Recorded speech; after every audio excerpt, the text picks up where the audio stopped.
کہ آپ ہی نبی ہیں. میں سمجھ گیا کہ نبی کے علاوہ دنیا کے اندر کوئی آدمی کتنا بھی بڑا بہادر ہو وہ اتنی بڑی سخاوت نہیں کر سکتا جتنی آپ صلی اللہ علیہ وسلم نے سخاوت کر دکھائی. تو آپ صلی اللہ علیہ وسلم اللہ کے بعد سب سے بڑے سخی ہیں. آپ صلی اللہ علیہ وسلم کے پاس کوئی بھی مانگنے کے لیے آتا تو آپ صلی اللہ علیہ وسلم کبھی آنے والے کو لا نہیں کہتے. اب میں کہتے لا نہیں کو کبھی آپ صلی اللہ علیہ وسلم نے ساری زندگی میں لا نہیں کہا سوائے اس کے کہ کلمے میں پڑھتے ہیں لا الہ الا اللہ محمد رسول اللہ. نہیں تو ہر آنے والے کو حضور اکرم صلی اللہ علیہ وسلم نے فوراً دے دیا. کبھی آپ کے پاس نہ ہوا تو آپ نے منع نہیں کیا کہ میں نہیں دیتا. آپ نے فرمایا شام کو آیا نا لے لینا, کل آیا نا بعد میں آیا نا پھر ہم سے لے لینا. لیکن کبھی آنے والے کو حضور اکرم صلی اللہ علیہ وسلم نے کبھی منع نہیں کیا. کوئی بھی آ گیا حضور نے فوراً دے دیا. عام حاجت مکے کے اور مدینے کے آس پاس کے دیہات کے گاؤں والوں کی ہو گئی کہ حضور صلی اللہ علیہ وسلم کے واسطے ایک اونٹ بھی لاتے چھوٹی سی اور جانتے کہ حضور کو اگر ہم کچھ دیں گے تو حضور ہمیں اس سے زیادہ دیں گے. اور رسول یہ تھا کہ حضور فرماتے ہیں کہ تحاب کو ہدیہ لے دیا دو. تو انہیں یہ پتہ لگ گیا تو چھوٹی چھوٹی اونٹیاں لاتے بکریاں لاتے حضور کو دے دیتے. حضور صلی اللہ علیہ وسلم ایک بکری کے بدلے میں 10 دے دیتے 20 دے دیتے کبھی اور زیادہ دے دیتے. اب گاؤں کے آدمی ہوتے سیدھے سادے انہیں عادت پڑ گئی کہ جی یہ تو بہت بڑھیا کاروبار چل رہا ہے.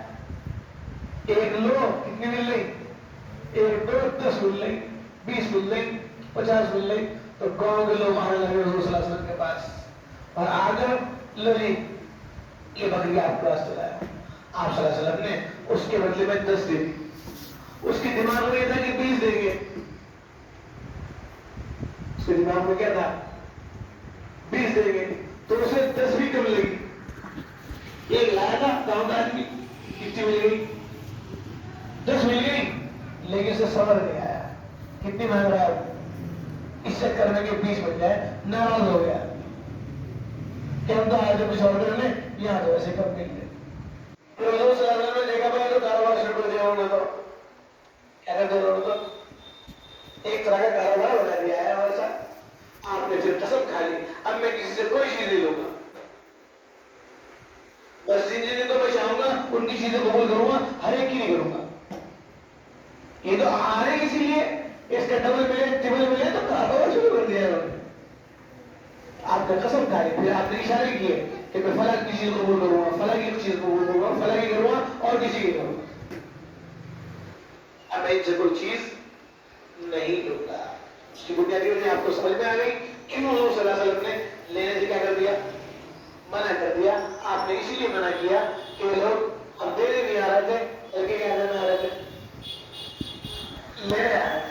ایک کے بدلے میں 10 ایک کے بدلے میں 20 اور اس کو بھی کم سمجھتے پورا کہتے ہوئے بولتے ہوئے واپس چلے جاتے بات. تو حضور نے قسم کھا لی کہ اب آج کے بعد کوئی چیز نہیں لوں گا. تو آپ صلی اللہ علیہ وسلم سب سے زیادہ سخاوت کرنے والے تھے. آپ کی سخاوت کا حال رمضان مبارک کے مہینے میں اور زیادہ بڑھ جاتا تھا. آپ کی فیاضی آپ کا خرچ کرنا آپ کا لوگوں کو دینا لوگوں کو نفع پہنچانا آپ صلی اللہ علیہ وسلم کا رمضان کے مہینے میں اور بڑھتا. اس کے علاوہ پورے سال اس طرح حضور صلی اللہ علیہ وسلم خرچ کرتے جس طرح ہوا چلتی ہے نا ہوا میں چھیڑ جاتی ہے اور ٹھنڈک پہنچتی ہے اس طرح حضور صلی اللہ علیہ وسلم کے یہاں مال اس طرح خرچ ہوتا تھا. اس طرح لوگوں کو ملتا تھا. اس طرح لوگ حضور صلی اللہ علیہ وسلم سے فائدہ اٹھاتے تھے. بڑا بڑا وفد بڑی بڑی جماعتیں حضور صلی اللہ علیہ وسلم کے گھرانے کے پاس آتی. حضور صلی اللہ علیہ وسلم ان کے کھانے کا ان کے پینے کا ان کے رہنے کا سارا انتظام خود فرماتے. کبھی آپ صلی اللہ علیہ وسلم کے پاس نہ ہوتا تو آپ صلی اللہ علیہ وسلم ادھار لے کر پھر اپنے مہمانوں کو کھلاتے. حضور فرماتے جاؤ یہودیوں کے پاس جاؤ بلال ان سے کچھ مال ادھار لے لو ہمارے مہمان آئے ہیں ہمیں انہیں کھلانا ہے. دنیا کا کون آدمی ایسا ہوگا کہ ادھار لے کر مہمانوں کو کھلا رہا. پھر جب مال آیا تھا حضور صلی اللہ علیہ وسلم کہتے جاؤ ان کو بلا رہا اور جس سے قرضہ لے رکھا ہے ان کو کیا کر دو واپس دے دو. کبھی مال بچ جاتا تو حضرت بلال کہتے ہیں رسول اللہ اس کو رکھ لیں شام کے واسطے کل کے واسطے رکھ لیں. آپ نے فرمایا بلال نہیں خرچ کر دو اس کو جو بچا ہے اسے بھی کیا کر دو خرچ کر دو.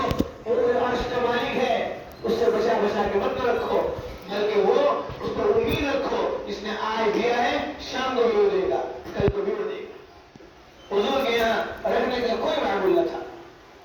حضور کے یہاں جو چیز آتی تھی وہ فوراً ہی خرچ ہوتی تھی.